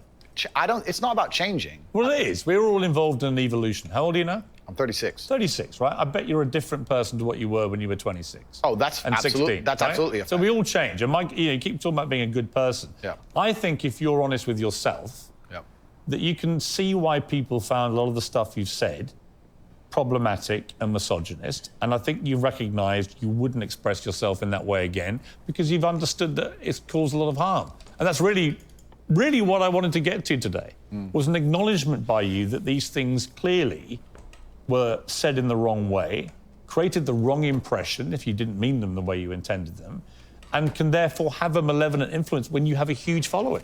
Yeah, when you have a huge following, you certainly have to be a lot more careful about how you get certain points. Say that one more time. With great power. Andrew, I appreciate you coming all the way from Romania. Thank you. It's been an interesting conversation, and I thank you for having it. Cheers, Frank. Well, that's it from me. Whatever you're up to, keep it uncensored. Good night. Whew, he got cooked there. A little bit.